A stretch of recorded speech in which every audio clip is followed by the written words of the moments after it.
This episode of Unqualified is brought to you by McDonald's, proudly serving communities since 1965. On the drive to and from my parents' house in Washington State, we almost always stop at two particular McDonald's, one in Salem, Oregon, and another in Eureka, California. At the moment, we are in the parking lot of the Salem location, and I just finished a Big Mac and fries. Even though we are just passing through, I appreciate the familiarity and feeling of community. The other day, I was looking through my mother-in-law's photo album and came across a photo where she and her friends are standing in front of a McDonald's wearing their cheerleading uniforms. I usually call my mother-in-law New Mom, but her name is Marcia. Under the photo, Marcia had written a note, and I talked her into letting me read it here. San Bernardino, California. I have so many memories of this McDonald's over the years. My father took me there on what I think was opening day. What a thrill it was as a young girl to order a chocolate shake, hamburger, and French fries. Then there was the time when my cousin Hinda and I were given a tour and allowed to take dill pickles by the cupful out of a huge barrel. We must have eaten 100 pickles each. Everyone in my family knows the story of how I accidentally missed the ketchup container and dipped a fry into my milkshake. Now when I dip fries in my shake, it's on purpose. I remember when I was 12 years old, my mother and my cousin Noel Novak, Larry's brother, picked me up from dance class, and we went for dinner to celebrate Noel's graduation from high school. Years later, when I was in high school, we would go to McDonald's every Friday night after the football game. I wish you could see this photo. Marcia couldn't remember if they won the game that night, but everyone is smiling as if they did. Wherever your local McDonald's is, there's nothing better than that wonderful feeling of community. Well, maybe that feeling is tied with eating a Big Mac. McDonald's, I'm loving it.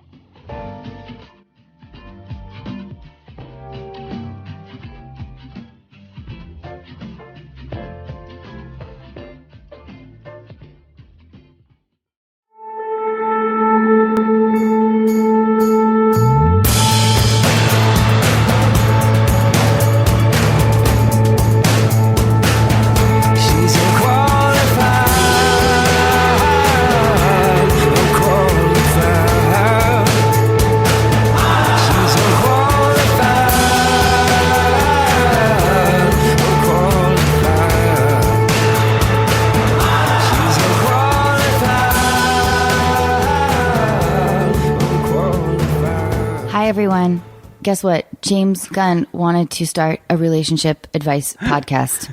That's true. That is true. Unbelievable. I think Jenny's I can't believe Chris didn't tell me this. I was Jenny Mallon-Biggs and I were going to start it was relationship advice, but just basic psychological advice, because my whole life I wanted to be Dr. Drew, and I told Dr. Drew this every time I was on Loveline, that that's what I wanted my job to be. And we were going to do this advice show, and we had a deal to do it with this podcasting company. And then I got Guardians of the Galaxy, and I didn't have time, and I had to back out of it. And I was very bummed out about it, because we were working hard on doing it. Do you feel like, because like me, I love to dispense advice. I hate to take it, and I'm not great at taking my own advice at all. Do you feel, are you similar to that, or are you pretty good about being, I don't know. You're a very disciplined person. I'm very disciplined, yeah. So, but I mean, there are times when I know that my life goes in and out of being more disciplined about, what I would think of as a spiritual aspect of my life, and less disciplined. Mm-hmm. So I go in and out of, I'm always working hard. That's pretty consistent. And then all of a sudden I start getting a little less comfortable in life, and I start to concentrate on those things that would make me feel happier, which are really simple things. And once I start doing that in a more disciplined manner, then I start being a lot happier. And you don't have to get specific, but does work interfere with your personal? I mean, because this in our industry, it tidal waves your personal yeah, this job in particular is very hard on my personal life, because I really have, a movie comes out like Guardians, and then I start working on Guardians 2, which is, I started working on the day the first movie came out. I started writing that script. I started, writing aspects of the script even long before that. But I started actually writing the script the day the first movie came out. And then that part's sort of a normal job, writing. And then as time goes on, I start to go into pre-production and then post-production. And then I'm gone from everyone's life for a long time. Yeah. Because directing really takes almost all of your time. And so anybody who's made it through to this point in your life has to have a very, very good, at least because I feel the same way. I mean, it's different for me because I'm not, whatever, it's a little different. But everyone in my life who's made it through to this point has to understand they have to be okay with me not getting back to them for a couple months. And I feel very selfish. And sometimes they're just like, well, why can't you just even shoot me a text? And it's like, because I want to be able to commit more fully than just an emoji. I want to be able to talk to you and catch up and whatever. And anyway, but yeah, I'm sure. It's exactly the same. I think that I have friends that have to understand that I become a ghost for a few months, or almost a year. I mean, I'll be here in Atlanta shooting Guardians 2 for 10 months. I'll be here. And pre-production, it's a little bit less rigorous, but now that we're shooting, it's really all of my time. It's really hard when I get like those, "Are you mad at me?" texts. Did I do something wrong? That's really tough. That's a tough one for me. I feel instantly a little peeved. Yeah, I think it's hardest on relationships, and almost every girlfriend I've ever had, I've broken up with at the start of a movie or halfway through a movie because of that very thing. And my dad, I want to ask you about something else that's related to this, but my dad, on a side note, my dad and I are really close. My parents and I are really close, but he does this really annoying version of that because we talk all the time. He calls me at least once a day. I don't talk to him every day, but he calls me at least once a day. Mm-hmm. And if I don't talk to him, like by day 3, he'll start sending me texts because he knows how to text now. I'm worried about you. Is everything okay? Which is like the version of, are you mad at me? Which is the version of like, I'm feeling neglected. Like, can you? Yeah, my parents don't do that. My parents barely ever call me, but I do. I FaceTime with my dad about once a week. My dad and my mom about every Sunday. And we usually do it. Sometimes it's for 5 minutes. Sometimes it's for 20 minutes. And it's pretty regular. And they're very understanding. They're always like, I don't want to get in your way. I know you're busy, blah, blah, blah. They understand all that. My dad was a very busy guy growing up. So it's normal in my family for the men to go out and be working all the time. James, because you're a writer and a director, do you find the transition between the solitude of writing and then the high, because you're, on a set like this, and I would imagine in pre-production, you're suddenly surrounded in pre-production, by, 50 to 100 people. And then when you're actually in production, 400 people every day and constant phone call. I mean, do you find that? I would think that would be really hard in terms of just going from a silent internal exploration of like how you're writing your script to suddenly delegating and socializing. And I don't know, what do you think? I think it's an adequate expression of who I am, because I think I have that part of myself that likes to isolate, that likes to be alone, that likes to just explore myself and my imagination and play around by myself and have fun. And then I have that other part of me that's very social. So for me, the back and forth of that works really well with who I am as a human being. And it's not that crazy. I mean, being a director, it's a strange thing because, you do have a lot of people that are coming to you. But I have a lot of gateways. So I'm really only talking to so many people every day. Well, okay. So this is what I was going to open with. Because I was thinking about, I know that this podcast was going to be a little bit different than some of our other podcasts because you are a director and, we have a lot of actors on our show and comedians. So there's a lot of like, whatever, like a lot of silly slopiness. Yeah. But I know that you run deep, as Chris would put it, and you're an intellectual. And anyway, so I think the most exciting thing about me doing this podcast is that Chris and I are so close and have spent so much time together both on the set as collaborators. He's probably my closest collaborator the past couple of years, and offset, just hanging out socially. And yet you and I have I know. We went to dinner one night as a group, and then we've hung out a couple times, and then the other times that I've talked to you, I've basically been around you and your son. So this is the first time that we've ever actually talked, just the two of us, with a bunch of other people in the room. Well, it's a huge honor for me. So I was, it will. Thank you for doing this. And I got to tell you that Chris is so happy working with you. It really makes a huge difference. I see, he's done a lot of movies now back to back, and he's had some great experiences. But as soon as he started Guardians 2, he had a different kind of joy about him, and I've felt that, and it's really wonderful. And I'm on a show in LA, so I haven't been able to be around as much as I've wanted to, but I know that you guys have had some long nights, Yeah, I mean, he's just, I adore him, and he is one of the closest things I have to a younger brother, and he's a great guy, and we have a great collaboration, that our imaginations work very well, and we counter each other very well, and we're very, very different in just the right ways, and then the same in the right ways as well. And so I think that makes for a great collaboration. Isn't it funny how, and he would get annoyed, he told me, he's like, don't like, I don't know, anyway, but but whatever. But isn't it funny how Chris is easy? It's easy to think of him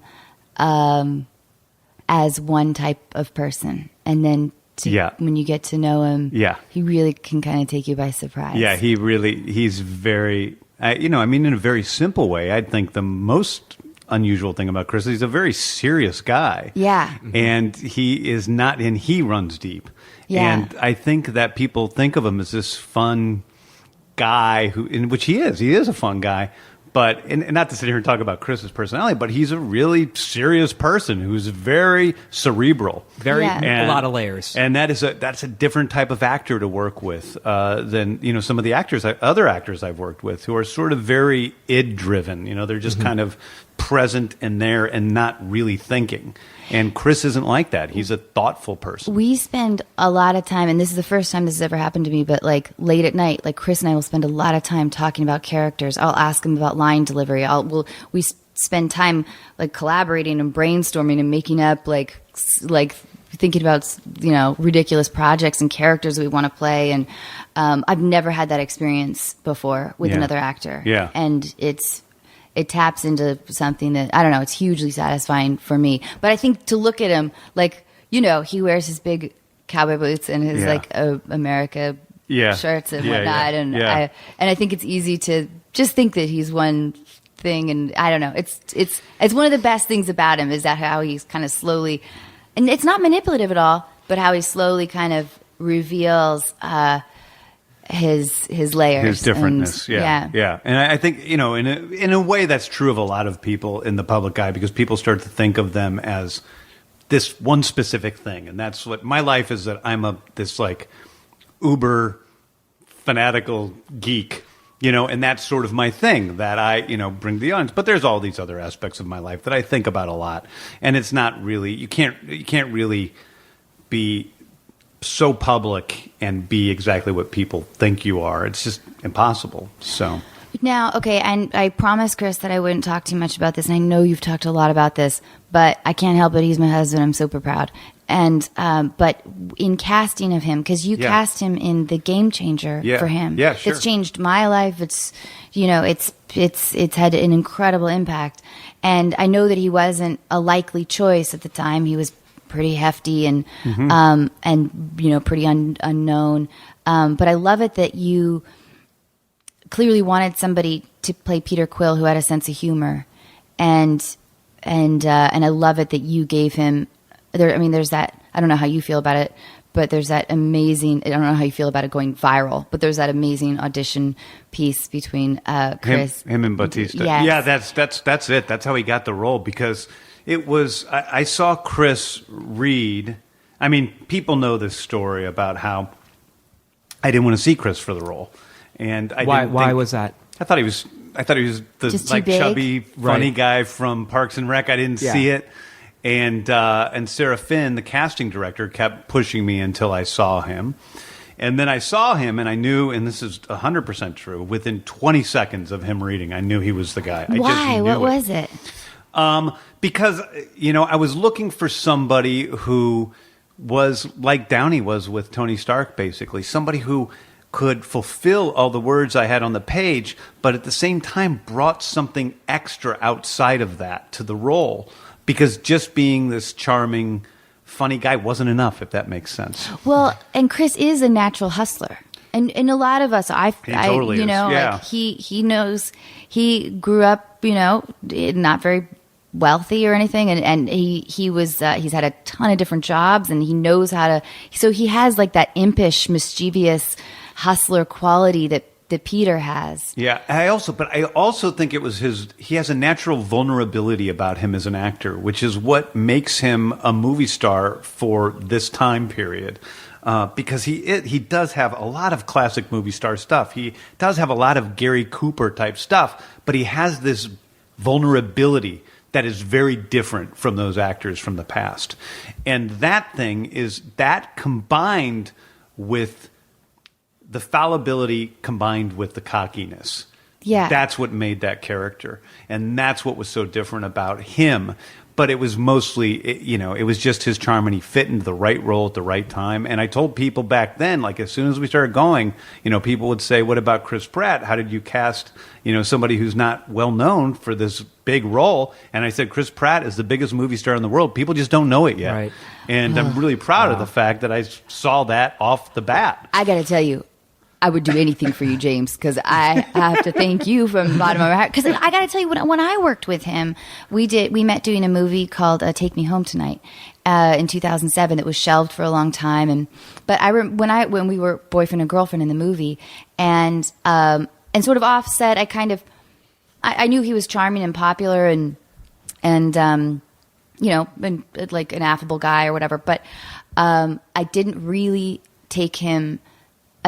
start to really see him until I started acting with him. Mm-hmm. And I remember thinking, holy shit, this guy is really fucking good.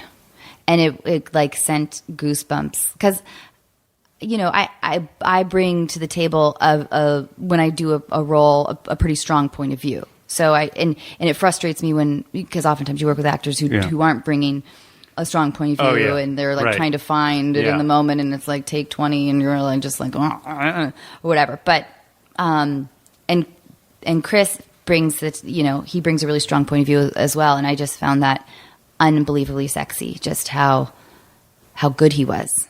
And I don't know, it was really I saw a shift in myself, and I remember thinking like, oh no, he's got a huge future. Yeah. I mean, I felt like just in the first movie, the biggest thing was just conversely and paradoxically getting Chris to stop entertaining. And if he could stop entertaining, all of a sudden, then he is the most rapturing that he could possibly be. That's what it was. Well, James, I owe you a lot. Thank you so much for casting my husband.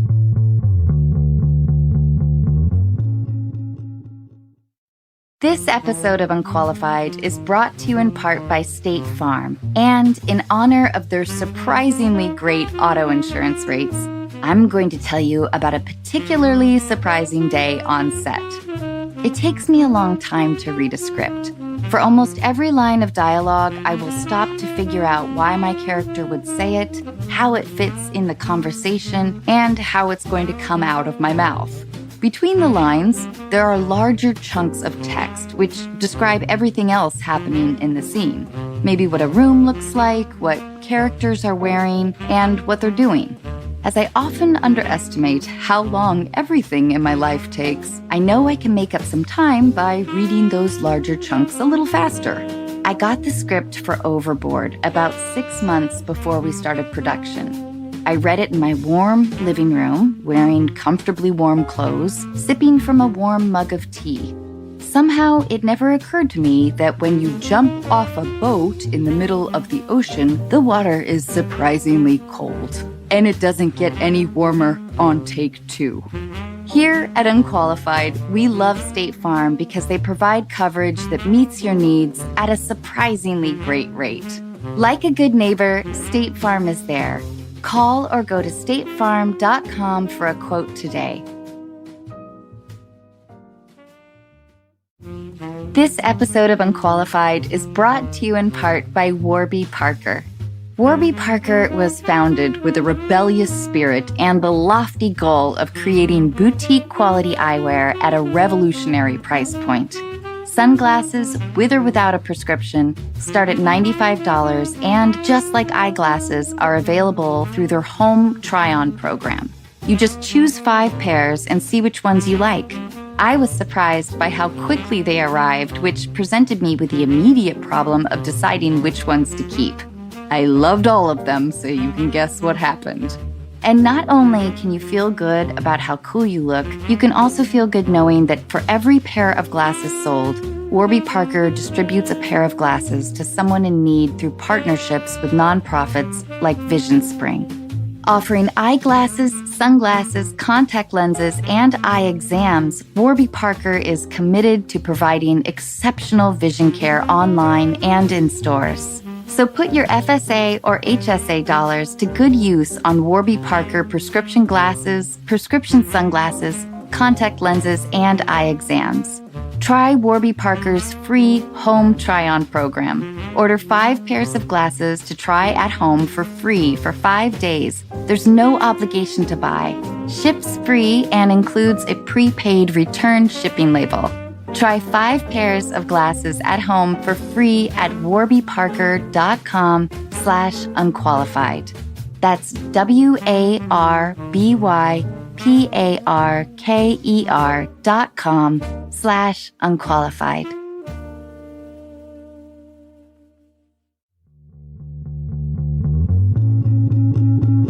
Okay, so I want to talk to you, a brief thing. This is something I've been thinking about. So I had a male. I won't go into too much detail about this, but I had a guy say to me, a frustrated actor, about 2001, after I got Scary Movie. He hadn't been working, and I was trying to sort of boost his ego or whatever, and he said something along the lines of, "But Anna, because you did Scary Movie, you have achieved some kind of immortality." And I thought, for the first thing, I was like, oh my God, I hope it's not a fucking Scary Movie. I mean, I love Scary Movie, but I just, I don't necessarily want to, like, whatever, that's my stamp on immortality. But I hadn't really thought about the idea of that kind of achievement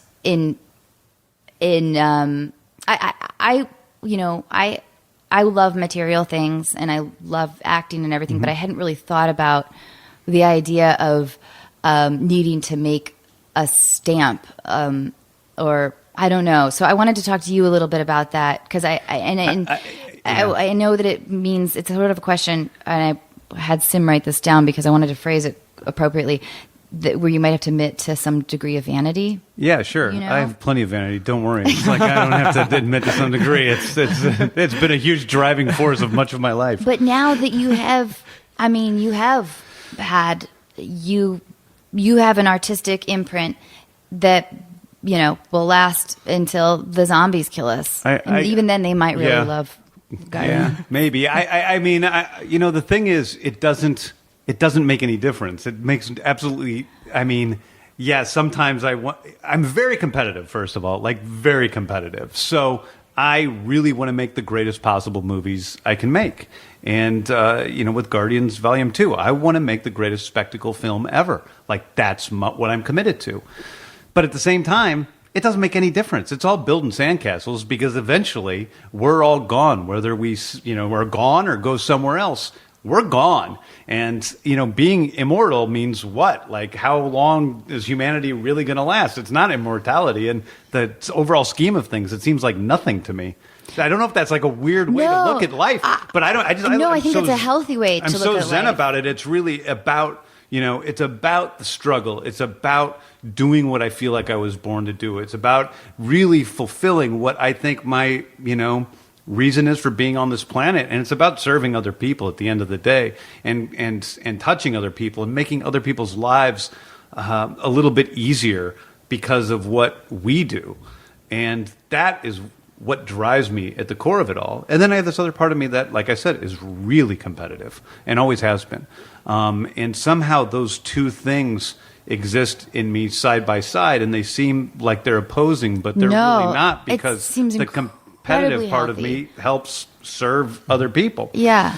No, So- I think that's incredibly healthy, because it's easy to get wrapped up in the vanity. And we talk a bit about this on the podcast, like the struggle with vanity, especially in this industry, and especially as a woman, that for all different reasons and everything. But if you're looking, it's almost like if you're looking for the trophy from this industry, it will just continue to be, it will just always be elusive, because you just have to figure, right? Like, yeah, because what you do is, I mean, I think I learned it when I was young, and it was, because I've been making movies for 20 years. And so when I first like walked the red carpet, and I'm like, you know what? In practice, this is not fun.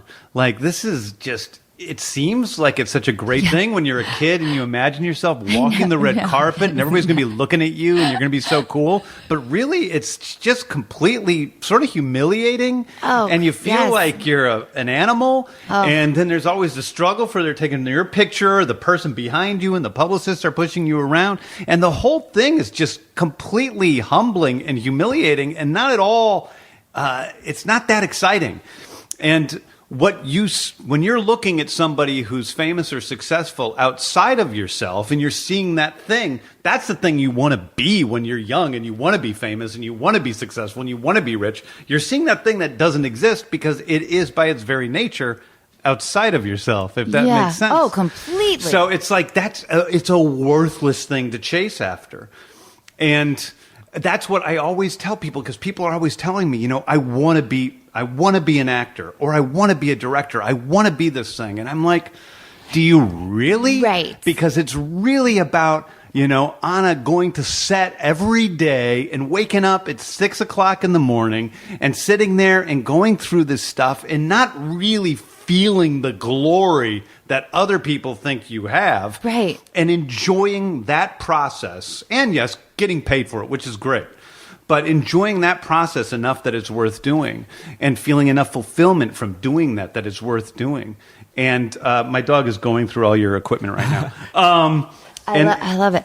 No, I don't know why you would have ever seen pictures of me on a red carpet, but I get so uncomfortable that all I do is like unhinge my jaw and I just make the craziest faces, because I'm so awkward. I don't know how to close my mouth and do like the side thing that I'm supposed to be doing. Yeah. With like the smoky eyes. So as a result, I have these crazy smoky eyes and I just look insane, and people can see like my back molars, and I'm just like, and I never know how to hold my body.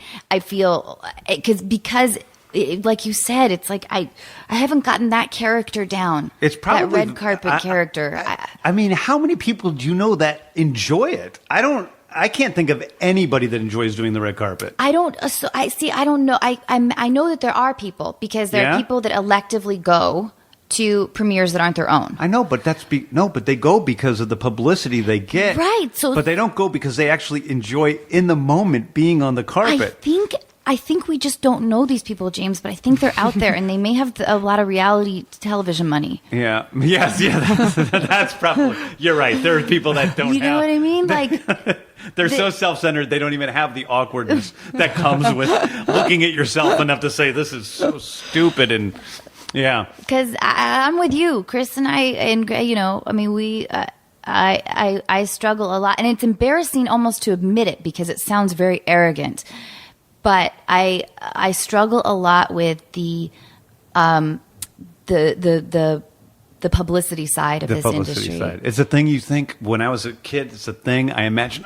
Doing the press junkets and this, and it ends up being the price you pay for everything else.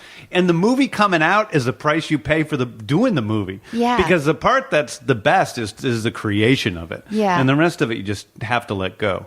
I mean, it does feel good when people like what you do, and you get a note from a kid that says, "My life changed because of seeing your film." I mean, that makes a great deal of difference to me.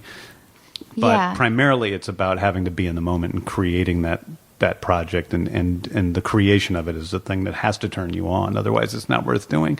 And that's why people who want to be actors or who want to be directors, they need to go out there and act and direct and make sure they really like doing it and can handle the rejection, which is huge.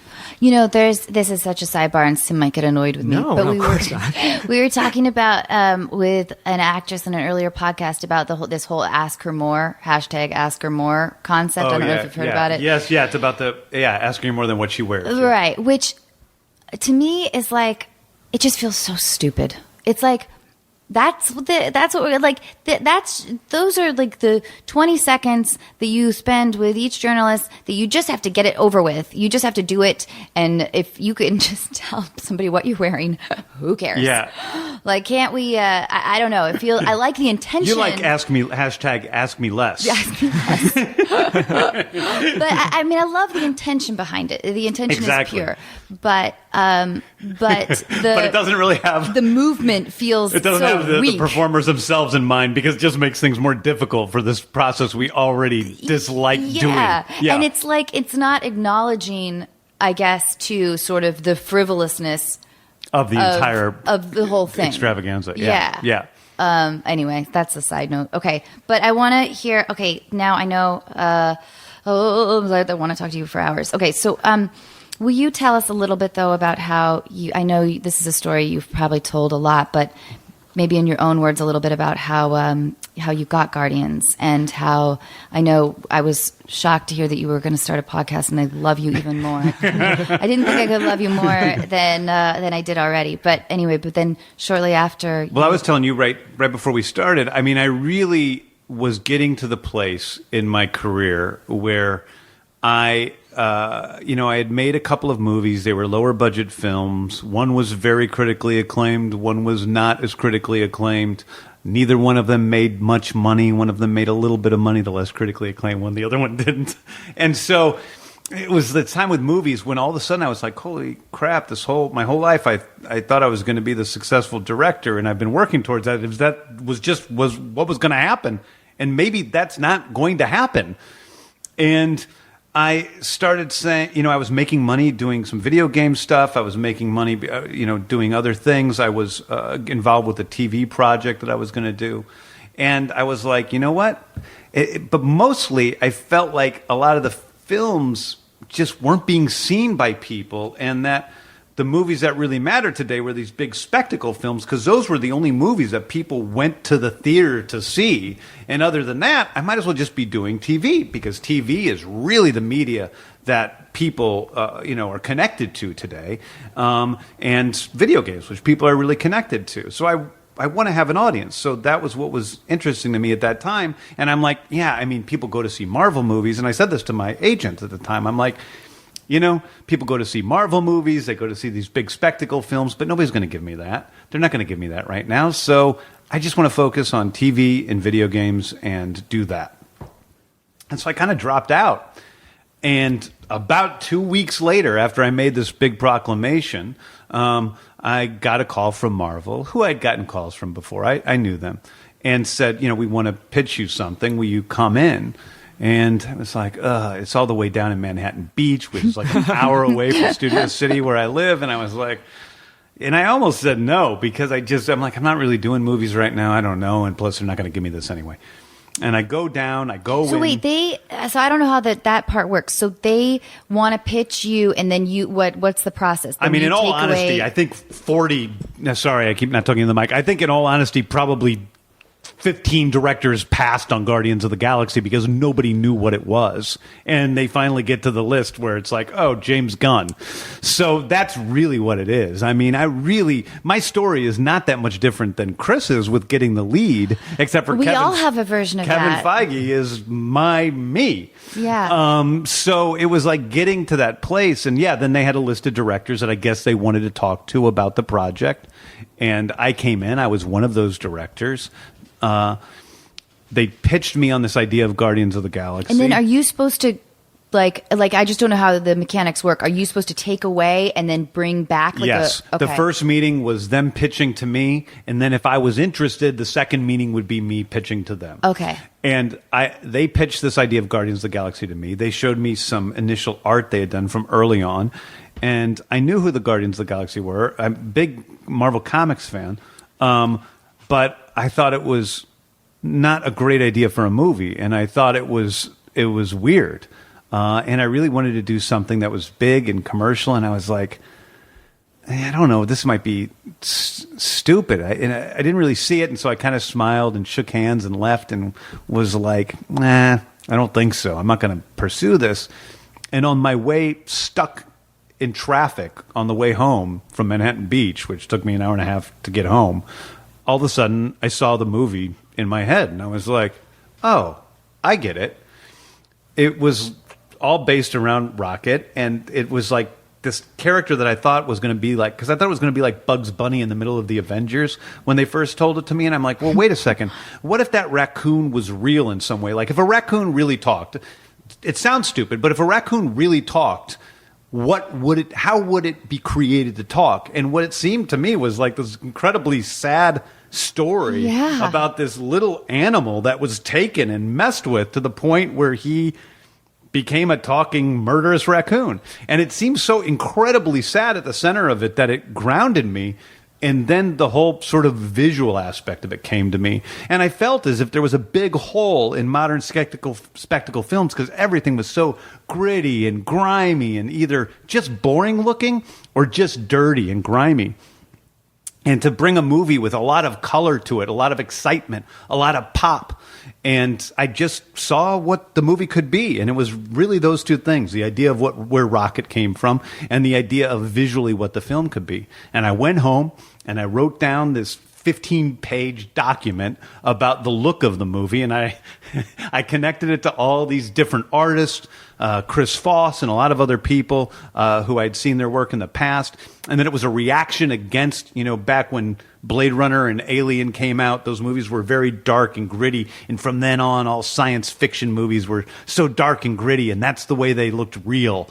And it became sort of a trope because things became serious simply because they were dark and gritty. And to react against that, to create something that was different than that, to give people something that their eyes and brains needed, that also had a lot of heart, and also gave kids something that I had when I was a kid and I saw Star Wars. And I remember going into the supermarket and seeing C-3PO on the cover of People magazine and going, oh, what is that guy? Like, that's the coolest thing. Or seeing Chewbacca and being like, oh my God, what's Chewbacca? What's that hairy dude? I think he's a good guy and he's a monster. And to be able to say, I wanted to create a movie that wasn't like Star Wars, but that made kids feel how Star Wars made me feel as a kid. Well, the strength of Star Wars was, for me as a viewer, and I'm not a fan of a ton, but I was a huge Star Wars fan, and I'm a fan of good, interesting movies, but mostly a fan of great characters. And what Star Wars had, they had great characters that were very well rounded. And specific and developed, and Guardians the same way. I mean, that opening sequence, I'm so biased, of course, because it's my husband. But of Chris, dancing, it's unbelievable. It just fills you with joy. Yeah. And it's a dark world. And it's in this dark world where he's dancing and he's oblivious to the fact that there's skeletons everywhere. Yeah, that's really... it's so wonderfully confusing in the best way. Yeah, and that was what, in that original document, that was all the contrasts in the movie, the ugliness contrasted with the beauty. And there's always those contrasts in Guardians all the way throughout, whether it's emotionally or visually or whatever. And so that was where it all started for me. So I wrote up that document. I gave it to Marvel. And they were like, whoa. And then I think at that point it was like 5 directors. I had to go in. I had to fly into Wilmington to pitch to. And at this point, you were obviously becoming more invested and passionate, I would imagine. At this time, in all honesty, until that time in my career, I thought all of my successes, and although I didn't have a lot of financial success as a director, I had quite a bit of financial success as a screenwriter. And I always thought the secret to my success was the fact that I was 100% committed and 100% couldn't give a shit. And that combination. Oh, my cat's on the table now. I got love animals your cat. everywhere. Emily, please. I love that your cat's name is Emily. Yeah. Hi, Emily. Wait, what's that on the? That's a GPS because she has a tendency to wander out Wow. to try to get away, and she's an escape That artist. is so awesome. She's not supposed to go outside, but she does so every chance she gets. She's a little Houdini. I can't remember what I was talking about. Oh no, it was. We were getting to a great story. You had some financial success I as a always thought, screenwriter. I always thought my success was because I didn't care, because there's a part of me that's really lazy that doesn't want to get the job because then I have to work. And so I, for the first time in my life doing Guardians, I cared about, the outcome. Come on, Ems. And so you, after a vetting process, I guess akin to auditioning as an actor. I think there were like I was against 5 directors and I was against 3 directors and it was down to 2 people and then it was just me and then I got the gig and my agent called me and I was at my girlfriend's apartment at the time and they said, you've got the gig, and I felt like a young girl winning American Idol with the confetti coming down on my head and That's the lights awesome. flashing and the whole bubbles. I have a competitive spirit very much like yours, I think, which is like because I'm proud. So if I think, I don't care if Emily's up on the table. Okay. Not at all. I love cats. We've had this argument before, Sim and I. Yeah. In fact, I think that's actually, well, anyway. But like, if there are things that I just know that I'm not good at, I refuse to do them. Like bowling. Yeah. Or pool. Yeah. Or or like even if I have an audition for a role that I don't quite see. I feel like I don't quite have a good grip on it. I'll emotionally distance myself from it, even though I'm not. Even though, of course, because I'm competitive, I want to win everything. But I would imagine, especially as like the director pool is shrinking, you're still in consideration, and your vision keeps growing stronger and stronger for the project. How by the time when you got it, I would, at least as an actor, I know how I would feel like. I was hugely relieved, but also excited. I mean, it was it was great. It was one of those truly happy moments in life. Yeah, that's amazing. That's awesome. Okay, well, congratulations, James, and you did marvel well. I didn't know I wasn't going to be able to rest for the next 5 years. Yeah, no, it's amazing, and I've been to both sets of the first Guardians, which was unbelievable, is outside of London. I've never seen anything like it. Yeah, it's huge. And then here, which is in Atlanta. Listeners, we're on the road. I can't remember if I mentioned. No, that. we didn't mention it yet. We're on the road. We got right into it. We're in Atlanta, visiting Chris and bugging James at his house. And anyway, so here we are. And guess what? Sim had to set up the equipment again all by himself. I have no idea if we're even recording. This episode of Unqualified is brought to you in part by Osea. Wondering what to gift your friends and family this holiday season? Female founded over 25 years ago by a mother and daughter team, Osea's award-winning cleansers, serums, face moisturizers, and body products give you the results you want. Skin that looks and feels amazing.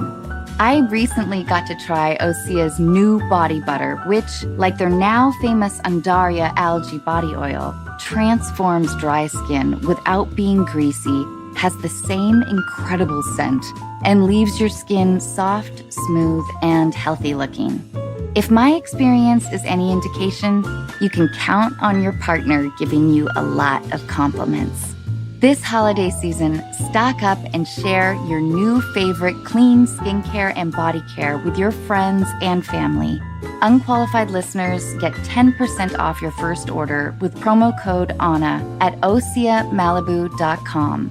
You'll get free samples with every order, and orders over $50 get free shipping. Gifting is always easier if you start early, so head to OSEAMalibu.com. Use code ANNA. This episode of Unqualified is brought to you in part by ZocDoc. Who gets excited about trying a new restaurant that has 2 out of 5 stars? When it comes to finding healthcare, don't ratings matter even more? ZocDoc is a free app where you can compare doctors, read reviews from real patients, and even make same-day appointments. When I finally called to reschedule my dentist appointment, I was told that my dentist had been retired for nearly 3 years. In my defense, parking was a nightmare. Through ZocDoc, I found a new dentist who had great reviews, took my insurance, and whose office was actually within walking distance. I was also able to book an appointment instantly without talking to a receptionist who made me feel guilty about not having my teeth cleaned for 3 years. My new dentist didn't make me feel guilty either, and only suggested I floss a little more often. Whether you need a primary care physician, dentist, dermatologist, psychiatrist, eye doctor, or other specialist, ZocDoc makes healthcare easy. Now is the time to prioritize your health. Go to ZocDoc.com/unqualified and download the ZocDoc app. Sign up for free and book a top-rated doctor who might be available as soon as today. That's ZocDoc.com/unqualified.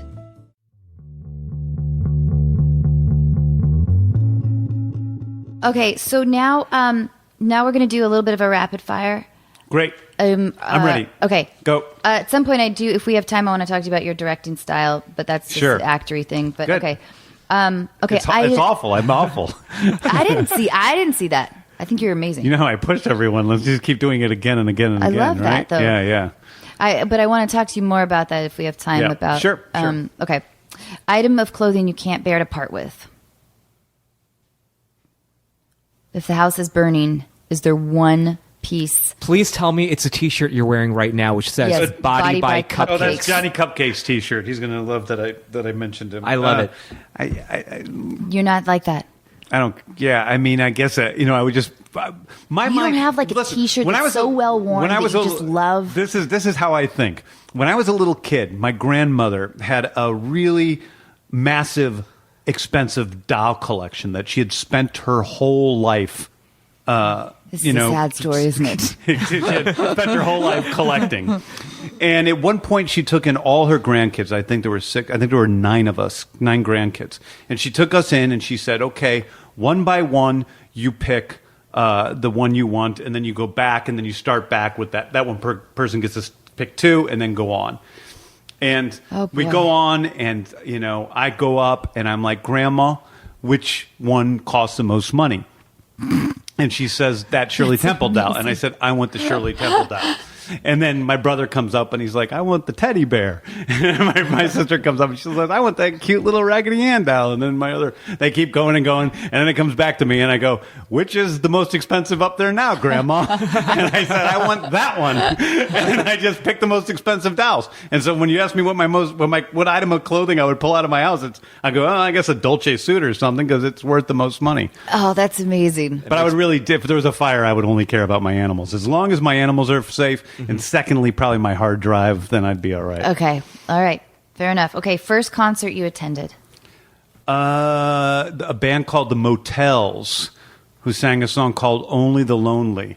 And I was pretty young, and an older kid drove me from school, and she was very drunk, the lead singer, and didn't get on stage until it felt like it was 3:00 in the morning, but it was probably like midnight or something. And I remember calling my dad from a payphone being like, "Oh, she hasn't gone on yet." He was like, "Jimmy, get home." But I was with my older friend who wasn't going to leave because my dad was angry, and I got in a lot of trouble. So, yeah. Last concert you attended? The old 97s. So that's probably my favorite band. Yeah. Oh, great. Yeah. When was that? That was right before I left Los Angeles. So, Yeah. like 3 years ago. Like 9 months ago, yeah. Most impressive dish you cook?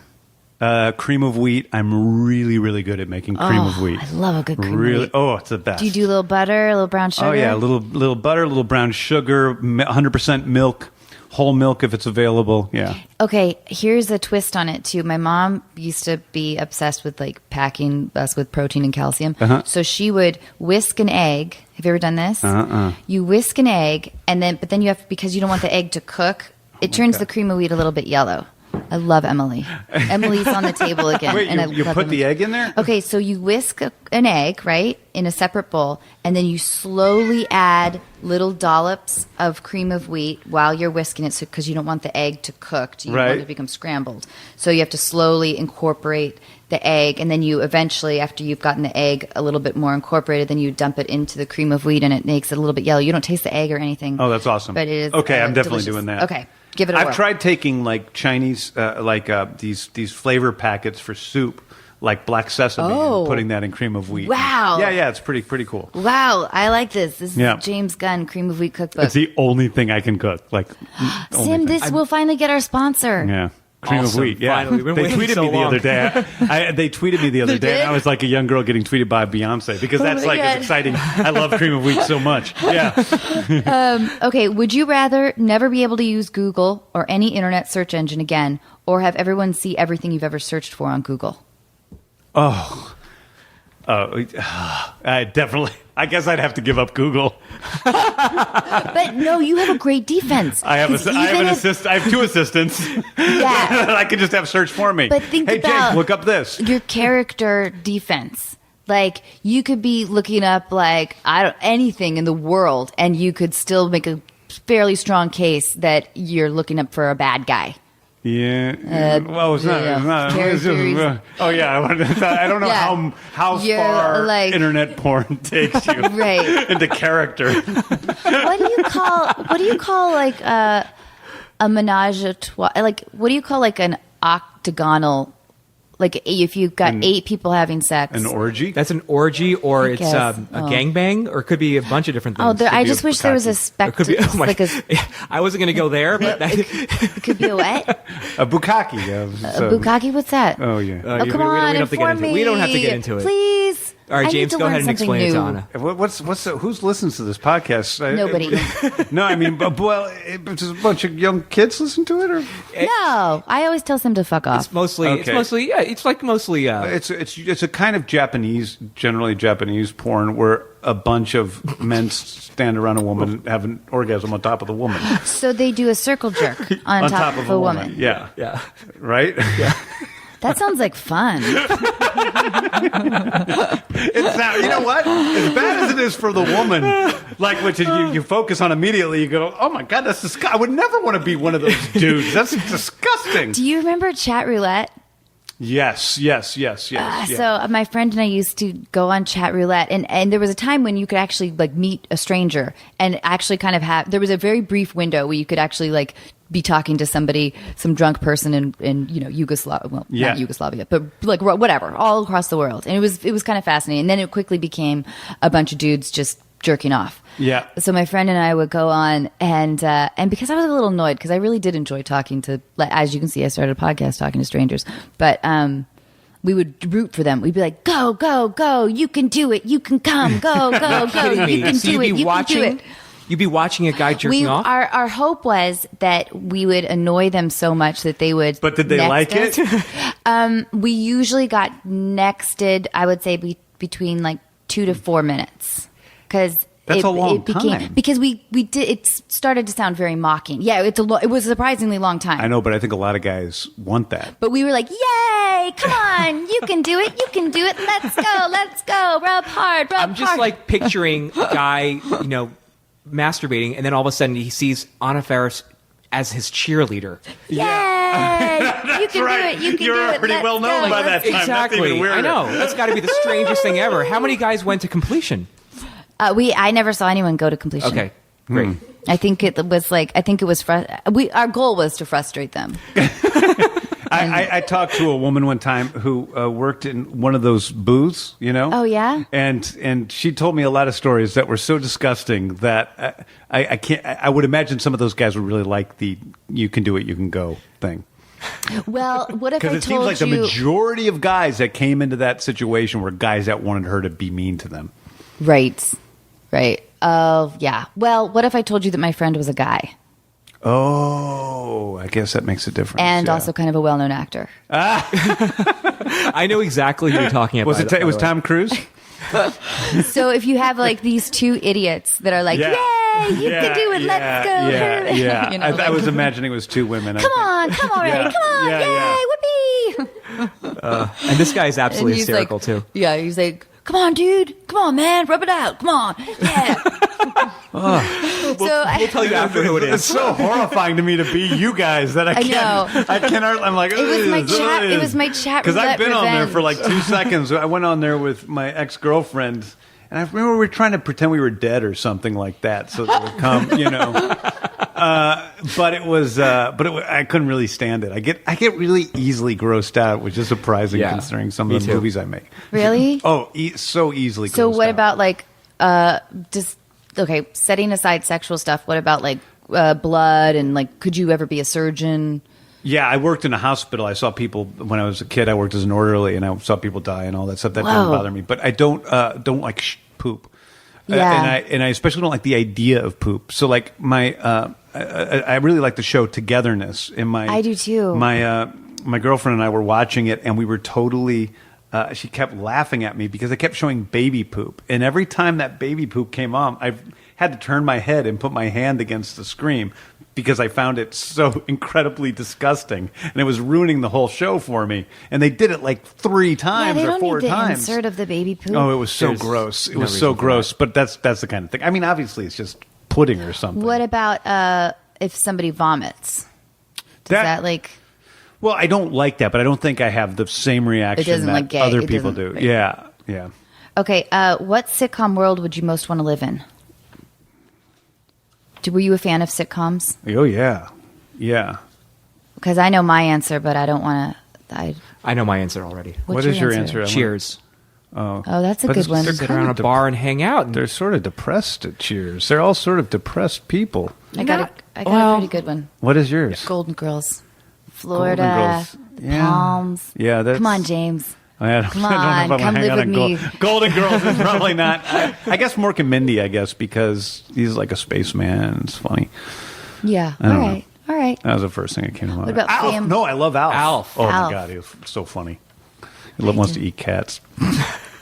Okay, now we've got a handful of Twitter questions. Uh-huh. Three that we've picked. This is the first time maybe second We've time. done it a couple times, yeah. But this Yeah. is an amazing response, by the Yeah, way. I went we- through we about were 200 flooded. questions. Yeah. Yeah. I saw him yesterday. They were tweeting at Oh, me. right. You retweeted it. Yes. Thank you Yeah, I so Thank you much. for retweeted doing it. Yeah, that. yeah. Okay, so at Gil Daniels wants to know what's the work/life balance like on a film set? How many hours of sleep, partying, etc. goes on? Well, I mean, we talked a little bit do. about this, but I honestly, at this point in the schedule, I get okay sleep, but I don't do anything else. I truly don't do anything else. So I wake up at 7. I go to work. I come home. Usually, I try to get into bed, a little past 10, go to sleep, do it again. And that's pretty much my life completely. Maybe then the weekends, maybe I have one day off that I rest. You do and a then podcast? The other day, I do a sweet of you. podcast for fun on that day. And then on the other day, I usually work. And as it gets closer to the ending, though, we're in the halfway point, so it's actually the most difficult part. But as it gets closer to the ending, it gets a little better because some of the planning goes away. So the after-shoot meetings start to die down. The weekends start to die down. So it becomes easier as you get near the end of the shoot. And then editing, I love. That's more like a real job. Mm-hmm. but that's tough to be in a dark room. I think. I know, don't but it's only you love it. I don't spend 12 hours a day in the editing room. Oh, that's good. I can't, it's like I go in there, I give all my notes, I step out for a couple hours, I go back, I give a bunch more notes, I sit with them to make specific cuts, and it's many hours a day, but it's not the same thing. I get to go out to dinner have, at like, a night lunch, and things right. like that. Yeah, that I can't do now. Okay, at Dax Shepherd 1. I just adore you, Dax. Wants to know, do you have any room in that beautiful franchise for a lanky doofus? I actually responded to him on Twitter, and You I said did? we always have room for lanky doofuses. So I think Dax What about is short blonde doofus? Yeah, we have. Well, we definitely have room for that. Okay, so we're going to do a caller. Okay, great.